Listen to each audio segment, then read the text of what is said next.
तुमने वक्त बहुत जाया कर दिया। कपड़े तुमने फेंक दिए हैं, शावर ले लिया है। हाँ, लेकिन जो तुम्हें जख्म के निशान हैं वो लिखे जा सकते हैं। गर्दन के अलावा तुम्हारे जिस्म पे 3 जगह जख्म के निशान हैं, वो आ जाएंगे रिपोर्ट में। तो क्या ये फाइनल रिपोर्ट है? नहीं, अभी तुम्हारा डीएनए सैंपल आएगा, फिर तुम्हारे ब्लड टेस्ट हुए हैं, उसकी रिपोर्ट्स आएंगी, लेकिन उसमें थोड़ा टाइम लग जाएगा। तुम एफआईआर दर्ज कराओ ताकि मुलजिम की भी टेस्ट हो, उसकी भी रिपोर्ट आए, और अगर मैच हो गई तो इसमें लिखी जाएगी।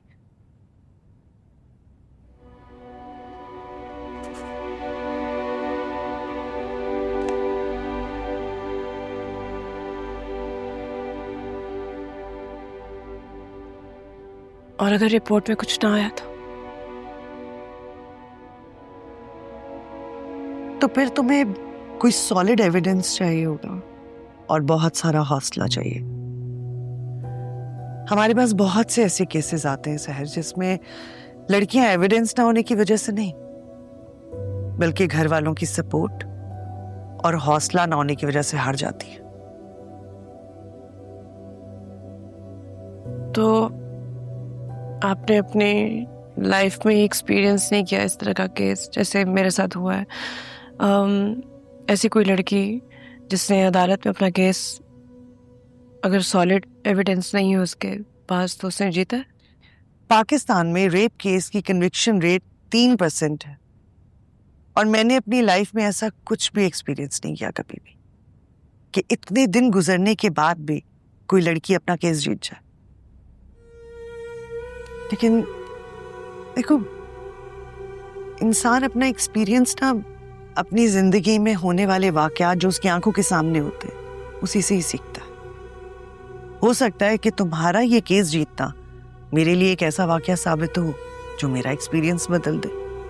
और वैसे भी अब तो पूरी दुनिया में रेप हरासमेंट केसेस को लेकर काफी तब्दीलियां आ गई हैं। बड़ी जल्दी जल्दी कवानीन चेंज हो रहे हैं, जिसका असर पाकिस्तान के कवानीन पे भी पड़ रहा है। इसलिए तुम्हें उम्मीद नहीं हारनी चाहिए। ऐसा होना मुश्किल ही नहीं, नामुमकिन है डॉक्टर साहिबा। आपको तो इनका हौसला बढ़ाना चाहिए, खुद एक औरत है आप। अगर मेरे हौसला बढ़ाने से कुछ होता ना तो जरूर इनका हौसला बढ़ाती। बहुत बड़े आदमी पे इल्जाम लगाया है इन्होंने, वो भी बगैर सबूत के। देखो सर, कोई बहुत बड़ा काम करने के लिए ना जो सबसे मुश्किल होता है वो पहला कदम होता है। वो तुम उठा चुकी हो। अब अगर तुम्हारे घर वालों की सपोर्ट तुम्हारे साथ रहती है और तुम अपना हौसला टूटने नहीं देती, तो मुझे लगता है कि तुम इस मुल्क में इस केस को लेकर एक नई मिसाल कायम करोगी। आप खुद आएंगी अदालत बयान देने? बिल्कुल आऊंगी। जो लफ्ज मैं इस रिपोर्ट में लिख रही हूं उस लफ्ज का दिफा करने में आऊंगी।